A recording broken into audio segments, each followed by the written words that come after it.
Hey gang, what's good? Welcome to my Morrowind video guide all about approaching combat as a spellcaster and defending yourself against enemy spellcasters. While we will be going over a few recommendations and examples, I won't be covering each individual spell effect in the game here. However, the completionist in me has got me considering doing a brief run covering precisely that. Anyways, we're going to begin by going over more basic concepts for those who may be unfamiliar, so, as always, feel free to use the timestamps in the description to skip ahead to where you see fit. Many would agree that becoming a strong, dedicated spellcaster in Morrowind begins at character creation. Utilizing Magicka multipliers, you can give your spellcasting character a solid start, allowing for more spells to be cast in combat before resting, and allowing for just more powerful high-cost spells to be at your disposal, assuming you can manage to cast them. You can get these multipliers from being an Altmer or Breton, or being born under the Mage, Apprentice, or Atronach birth signs. Keep in mind though that through mid to late game enchanting, you can give your character more than sufficient Magicka reserves with fortification effects. So multipliers are hardly necessary in the long run.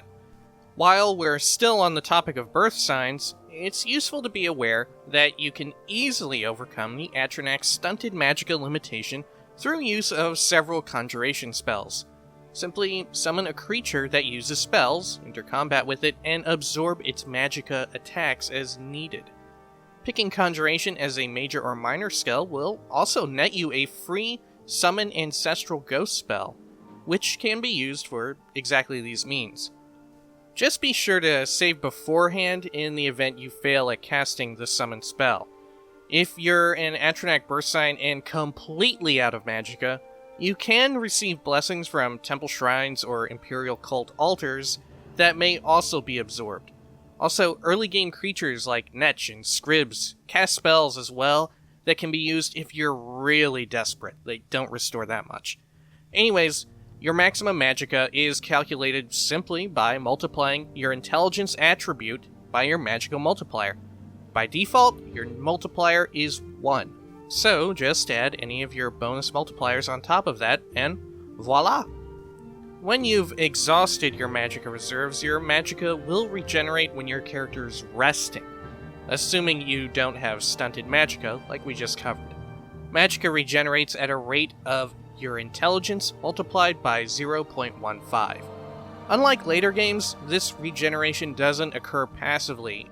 If you're brand new to the game, keep in mind that you can rest in the wilderness to easily restore your Magicka or health gauges before combat encounters, albeit that's at a risk of waking up to an attack from local wildlife. Of course, if you have them, you can also use scrolls and potions to replenish your Magicka, but I really recommend saving them to use during tougher encounters, as you can't rest in combat or when enemies are nearby. Whenever it does come down to combat, there's two types of spell attacks, on touch and on target. They're straightforward in that on touch requires melee range contact, and on target fires a ranged projectile. There's also on self spells, but these are typically used for buffing and healing your own character, not attacking. While you have a spell readied, you cannot use any equipped shields to block, but just as with using two-handed weapons, any enchantments and armor provided by the shield still affects your character. Unlike melee and ranged weapons, any magnitude ranges seen on spell tooltips are true to standard expectations, in that your spell's magnitude is randomly generated within that range. Note that you cannot crit using spells in Morrowind. Also, you cannot charge up spells like you can in later games for a more powerful effect. One final general tidbit of advice: you can delete a spell from your character's spell menu by holding Shift and clicking on whichever one you want to remove. Upon casting a spell, there's sometimes a chance that you'll fail at casting it. The casting animation will play, your Magicka will be spent, but the spell effect won't go off, and you'll get a failure notification. So, to prevent this from happening as much as possible, let's take a look at the formula used in calculating your cast chance. Mind you that the majority of spells follow this formula, but a select handful do not and just have a guaranteed cast chance.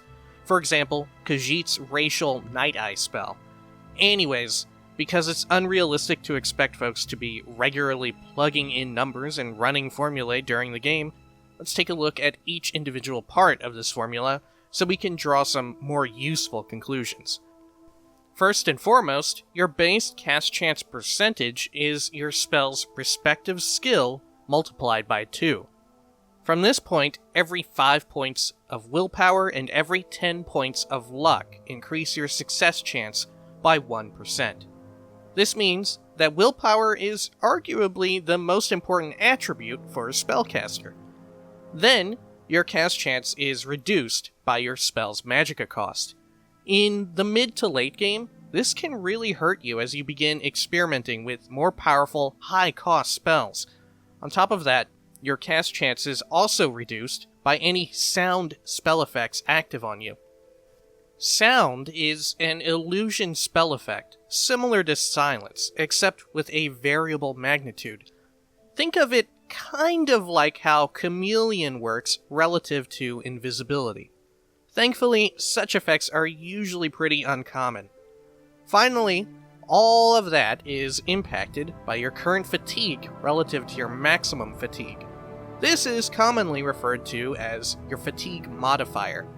Depending on your current fatigue gauge, you can have as high as a plus 25% modifier or as low as a minus 25% modifier.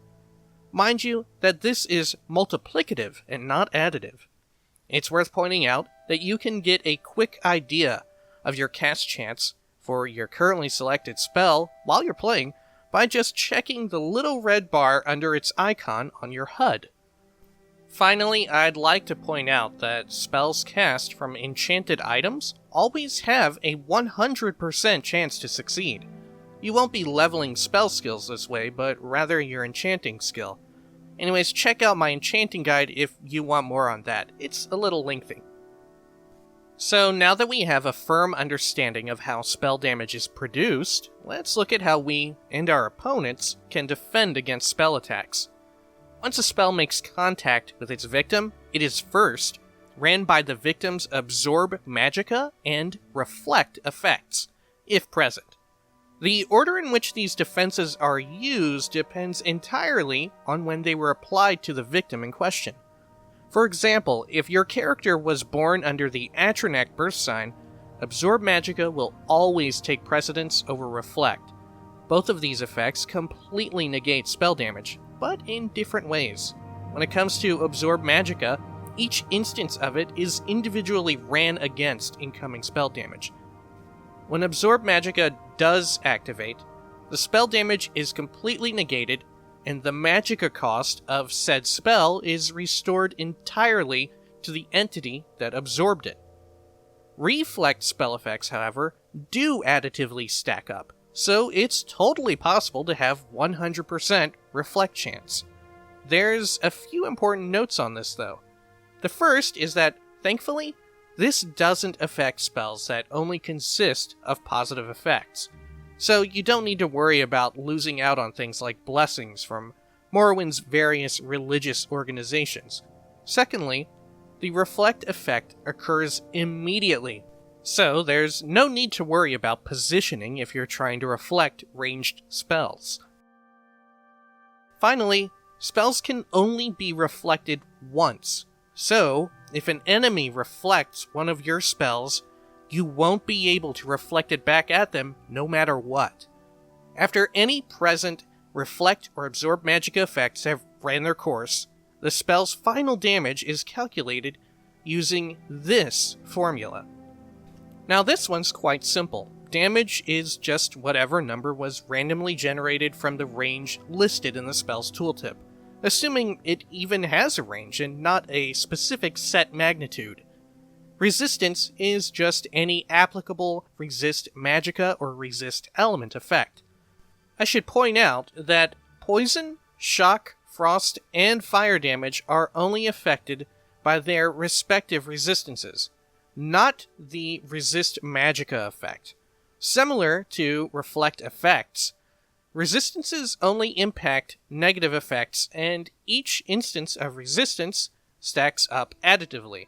So, you can build up to 100% resistances to safely consume potions or use enchantments that have both beneficial and harmful effects. As a spellcaster, it can be important to also be aware of racial resistances when you're fighting NPCs. So let's take a look at what to be wary of.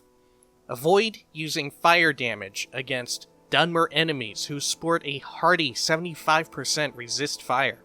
I really recommend against using fire damage pretty much altogether, since Morrowind is the homeland of the Dunmer people, so they'll comprise the majority of the NPCs you encounter.